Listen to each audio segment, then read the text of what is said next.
que selon la prophétie, le nouveau pape issu des États-Unis sera installé là-bas. Alors, ils feront une image à la bête.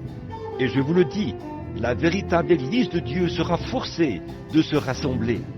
Les vrais, les véritables croyants qui sont parmi les méthodistes, les baptistes, les presbytériens, les pentecôtistes, les nazaréens, les pèlerins de la sainteté, et que sais-je encore, se rassembleront et seront cimentés par l'amour de Dieu. Ils formeront le corps du Seigneur Jésus-Christ, tous les croyants, et les agnostiques et les esprits superficiels seront mis à l'écart. Ils iront de l'avant et entreront dans la confédération des églises. Et l'autre jour, j'ai lu que même les assemblées de Dieu sont entrées dans la confédération des églises. Oh là là! Pour ce faire, il leur faut renier leur doctrine évangélique, c'est vrai. Et ils seront obligés de renier tous leurs principes fondés sur les signes et les prodiges pentecôtistes pour faire partie de la confédération des églises. Oh frères, il leur faut renier cela pour avoir du prestige.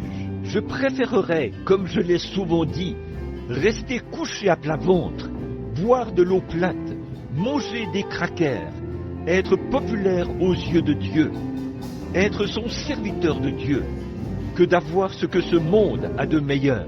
Si je me retrouvais dans l'obligation de faire des compromis sur ma foi dans le Seigneur Jésus-Christ et sa Bible, je crois que ceci est la parole infaillible de Dieu et que chaque parole qu'elle contient est vraie.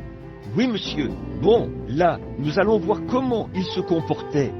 Ils avaient rejeté, ils s'étaient mis à poser les pierres. Et à un moment donné, ils sont tombés sur une drôle de pierre. Ils ne pouvaient pas utiliser cette pierre. Ils disaient, cette pierre n'est d'aucune utilité. Et ils ont jeté cela quelque part là-bas, dans le tas de mauvaises herbes. Ils ne pouvaient pas l'utiliser. Elle avait une drôle de forme. Ils ont essayé d'ériger leur bâtiment. Et ils sont arrivés à un certain endroit. Là, ils avaient placé toutes les pierres. Ils les avaient placées comme ceci. Ils sont arrivés à un endroit où ils n'arrivaient pas à trouver de pierres pour faire le coin. Ils ont poursuivi leur construction. Et le travail avançait encore et encore. Et l'édifice est arrivé au point où ils ne pouvaient plus aller plus loin, car il leur fallait une pierre angulaire. Ils ont cherché parmi toutes les pierres, afin de trouver une pierre angulaire, mais ils n'arrivaient pas à en trouver une.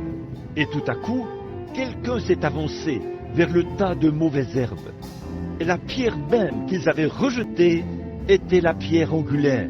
Et c'est ce qu'il en est aujourd'hui, mes amis. L'Église méthodiste, c'est très bien. L'Église baptiste, c'est très bien.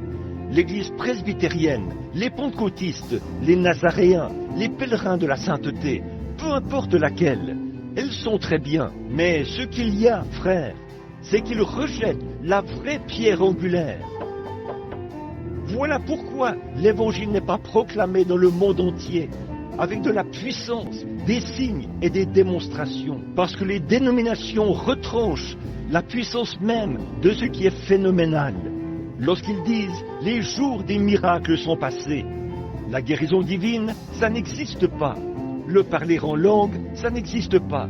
Le surnaturel, ça n'existe pas. Ça, c'était pour une époque passée. Et vous verrez, frères, que tous ceux qui disent cela sont directement mis au rencard. Elles ne sont rien de plus que des organisations, des clubs. Ils ont beaucoup de gens qui y adhèrent, c'est vrai. Mais la Bible dit, ils auront